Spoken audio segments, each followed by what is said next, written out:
Good morning, everybody. This is Lucian Smith in for Paul Gallo here on the Gallo Radio Show on SuperTalk, Mississippi. We're coming to you live from the Trustmark Bank studio. Don't stop living to do your banking. Easily manage your money whenever and wherever you want with My Trustmark Mobile Banking. Enroll today at trustmark.com. People you trust, advice that works.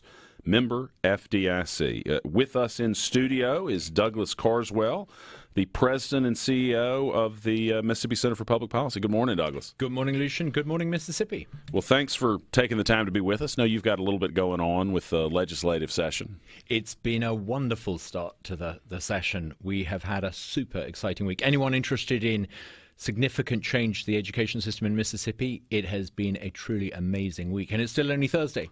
We've seen a blizzard of bills that could be truly transformative for this state. It's wonderful. So tell us, before we dive into the education policy, a little bit more about what the Mississippi Center for Public Policy is and what y'all do. We're a free market think tank. Like Ronald Reagan, we believe in limited government, respect for the idea of American exceptionalism, and we're optimistic. We think that America's best days lie ahead. If we can cut taxes and keep government out the way, Americans will prosper. And we want to see Mississippi no longer 50th out of 50. We want to see Mississippi become part of the Southern success story.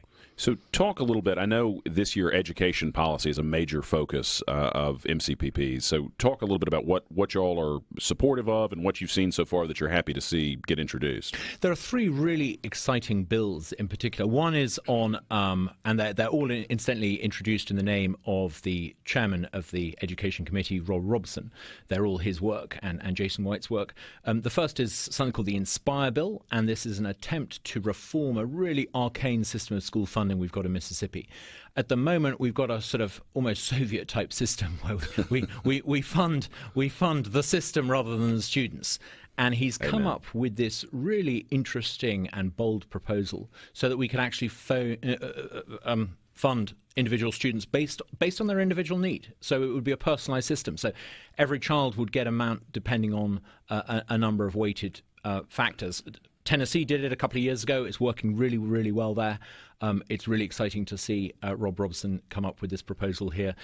There's also a bill on HB 1449 for Arkansas-type school choice. We see Sarah Huckabee Sanders on the other side of the river has introduced this wonderful new scheme that gives every single child in Arkansas the right to have a personalized account into which the state puts public money, worth about $8,000 to $9,000 a year, and they can then redeem that, spend that at a school of their choice, public, private, or whatever.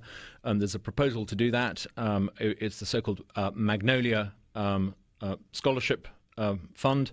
And there's also another bill, HB 1452, which is a more limited version of school choice, but I don't think we should overlook that. Plus, there are some other bills that are significant, increasing the number of bodies that authorize charter schools. We've got a real roadblock to reform in the inappropriately named Charter Authorizer Board, which has proved to be the Charter Non-Authorizer Board. So I think there's real movement. It's almost as if we're seeing the kaleidoscope shifting, and the sense of what is possible has changed dramatically, and it's really, really exciting. Well, it's great, and you and I were talking about this off the air. The Republicans, who should be the conservative party in this state, have supermajorities in both chambers. Now's the time not to do incremental things where we bite around the edges. We need to do something massive. We need to do things, and we need to do things that are bold and significant reform. That's right. Look at the states all around us. We're surrounded by 4 states. All 4 of those states are now moving towards the personalization of education for each child, school choice. There are things we could do to become part of the Southern success story. We really mustn't be left behind. Arkansas is doing some incredible things, and I think we could do those things here. It takes a little bit of boldness, a bit of courage, but it's great to see these bills. It shows we're beginning to move in the right direction. Let's talk about the school choice piece for a second, because you hit on something I think is important, because we get feedback, and if you want to be part of the conversation with Mr. Carswell, you can text us at 601-879-4395 on the C Spire text line. But we always get this feedback that, people say, oh, gosh, well, now the legislators think that they're experts on education. But this isn't something we're just coming up with out of whole cloth. The people around us are already doing it and seeing success from these sorts of proposals, Actually, right? I would say it's precisely because we know that politicians aren't the experts on education that we should give mum and dad more choice and control. I would hate to allow politicians to choose my weekly groceries. I'd probably end up starving. So why do we allow politicians to run a system of education that isn't giving us the best outcomes? It's about giving ordinary people control over their lives, not putting politicians in charge. But we know that the system of personalized learning works. We can see it in not just Arkansas, we can see it in Arizona, we can see it in half a dozen different states now across America. The results have been truly remarkable.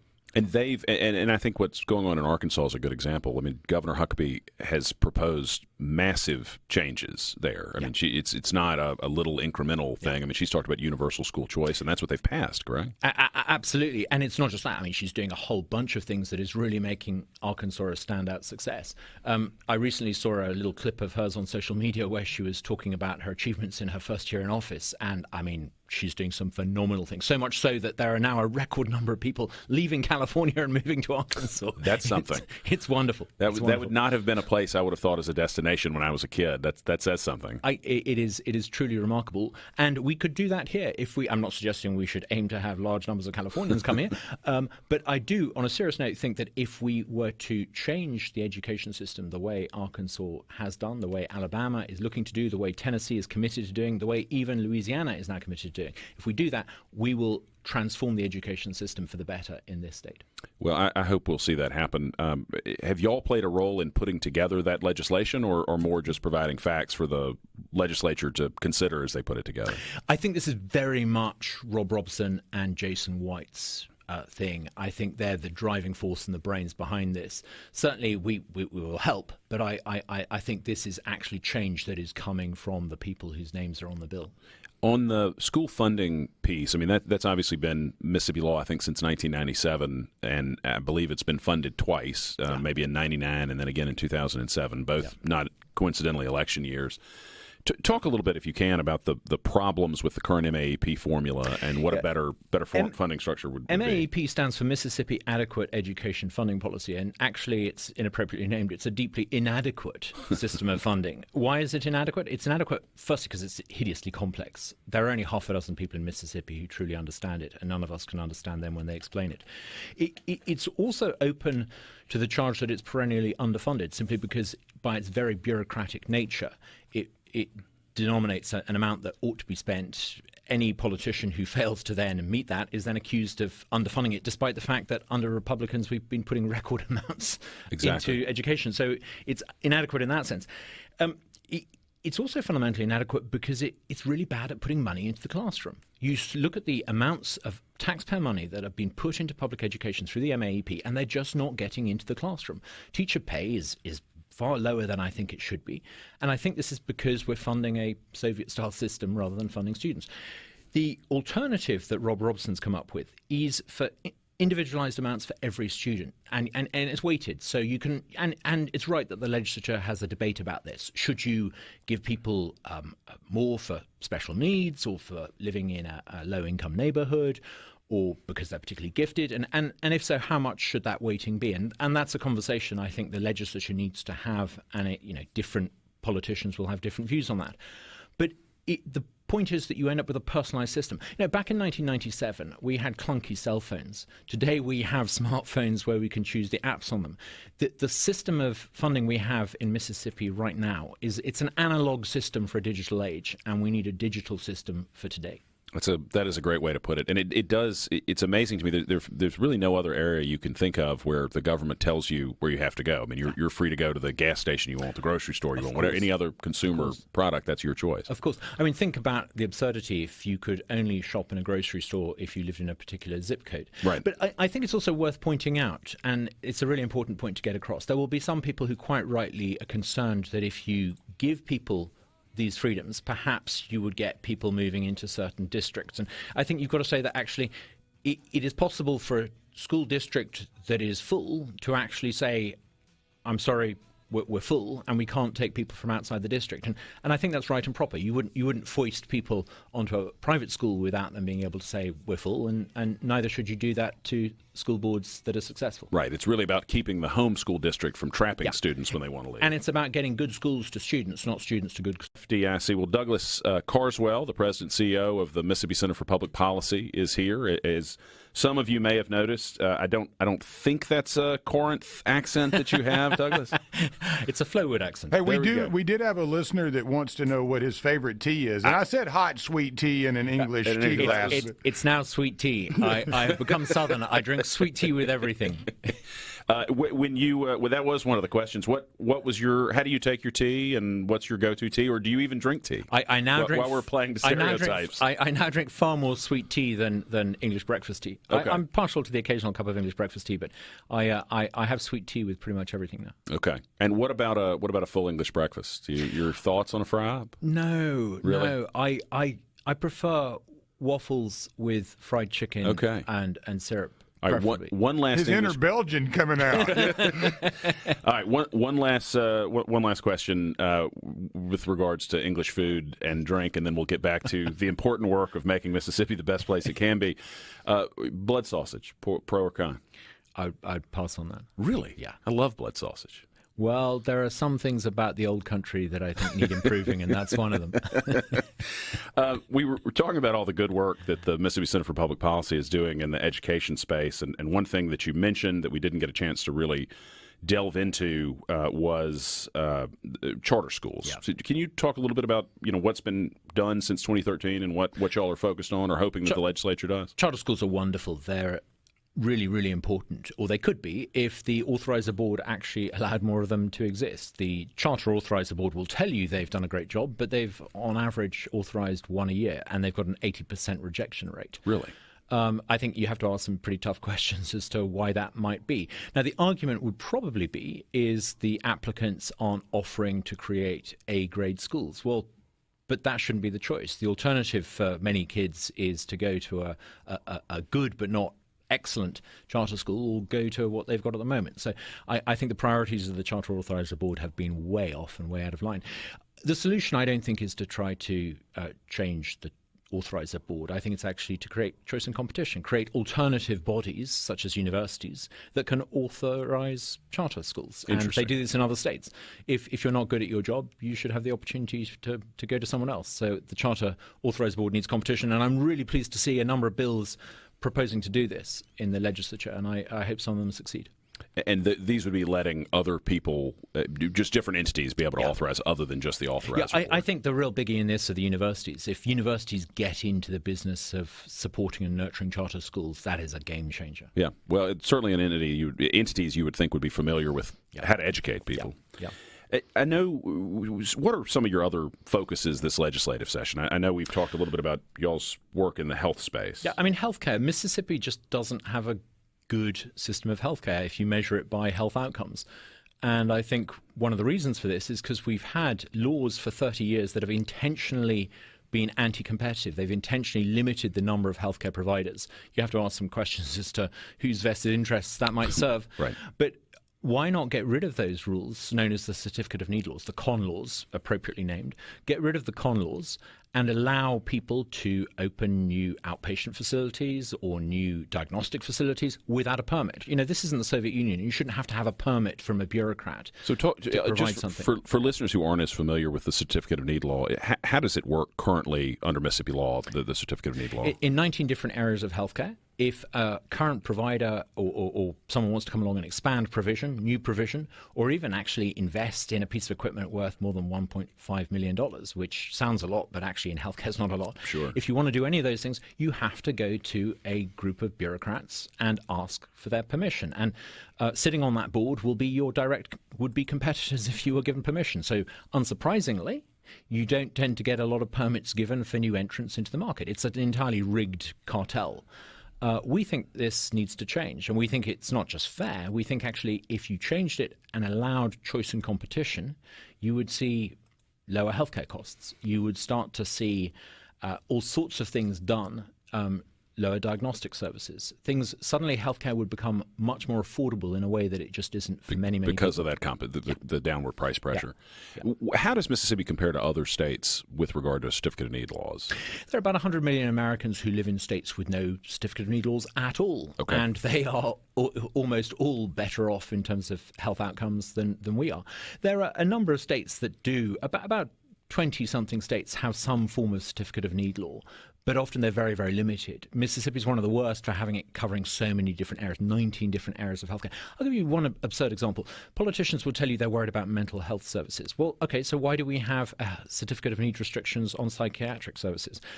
We know that the demographics of the state have changed, with more baby boomers reaching a certain age where they might need to go into a nursing home or some sort of long-term healthcare. Why do we have certificate of need restrictions on the number of long-term beds?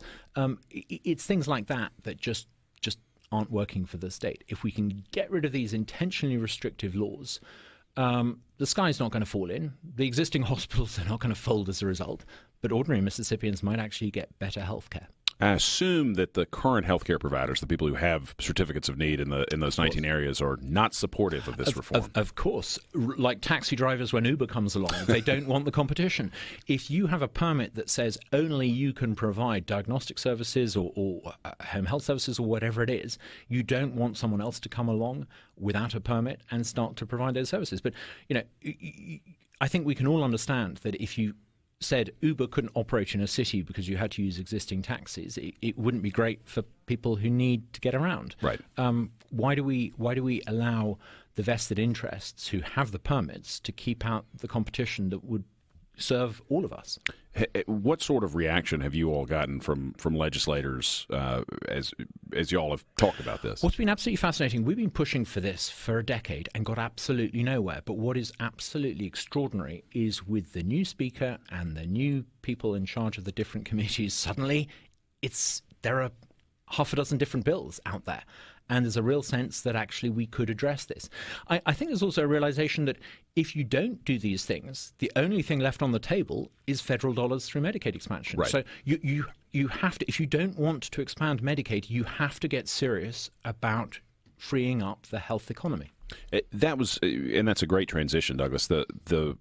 There's clearly a major push this year to consider some form of Medicaid expansion. I know. The speaker has said he's open to it. The lieutenant governor, I think, has explicitly said he believes that providing insurance to low-income working Mississippians would help with our workforce participation problem. Do you all have thoughts or a position on expanding Medicaid eligibility? There really is a problem in Mississippi where a lot of people in Mississippi aren't getting health coverage, and I don't think we can ignore that. I just don't think that hosing federal dollars is a magic solution. Just look at the experience of states that similar to us, such as Louisiana, Arkansas, who have expanded Medicaid. In Mississippi today, roughly 1 in 4 people already receive some form of Medicaid benefit. Medicaid has actually expanded quite a lot. And I would suggest that the people on Medicaid have worse health outcomes than those on private insurance. Now, for me, the key question in all of this, let's not be ideological about it. Let's be pragmatic. If we want to help people who don't get health care, are we going to improve their outcomes by creating an incentive for them to leave some kind of private insurance and migrate towards a federally funded system? Now, people will say, there'll be a 12-month delay. Well, I'm not sure I think those are clear assurances. I think once you create a system of expanded Medicaid, you will inevitably see people migrating onto it who currently are able to fund their own provision. So, I'm not opposing this for ideological reasons. I think there are good practical reasons. Those who want to expand Medicaid have to show how it would improve healthcare, and I'm just not convinced. Incidentally, I don't really think that the people in favor of Medicaid expansion have the numbers. They talk as if they do, but we saw recently Tate Reeves show real leadership in coming out against Medicaid expansion. That means that the people in the two chambers don't just have to win it; they've got to win it by 2/3. It would have to override a veto. I'm skeptical that we're going to see Medicaid expansion, but we'll see. Is there a solution? I mean, I think the counter argument that I've heard from a number of people is, when you're talking about, it's one thing if you're talking about a pure welfare benefit, but if you're talking about somebody who's working at McDonald's but not, doesn't have insurance coverage, I mean, is there a solution, or is it just government doesn't have a role in solving that problem? Well, let's not be ideological about this. Let's be pragmatic about it. If the proponents in favor of Medicaid can come up with a model that would help that person working at McDonald's, and currently it's frankly unacceptable that there are people like that who don't have any coverage at all. If they can show that you can provide some system of coverage for people without it, and it wouldn't become a substitute for people who are currently on private insurance, then I think that would significantly change things. But I think the onus is on them to show that it wouldn't have that unintended consequence, and I don't think they have. And the experience of Louisiana, I think, reinforces the idea that throwing federal dollars through Medicaid is going to improve health outcomes. Louisiana just shows that isn't the case. Happened. Well, we've got about 10 seconds left, Douglas. Any final thoughts before we head out? I love being in Mississippi. Well, thank you for being here, and thanks for all the good work that y'all do. This has been Douglas Carswell, the president and CEO of the Mississippi Center for Public Policy. This is Lucian Smith in for Paul Gallo here on the Gallo Radio Show on SuperTalk.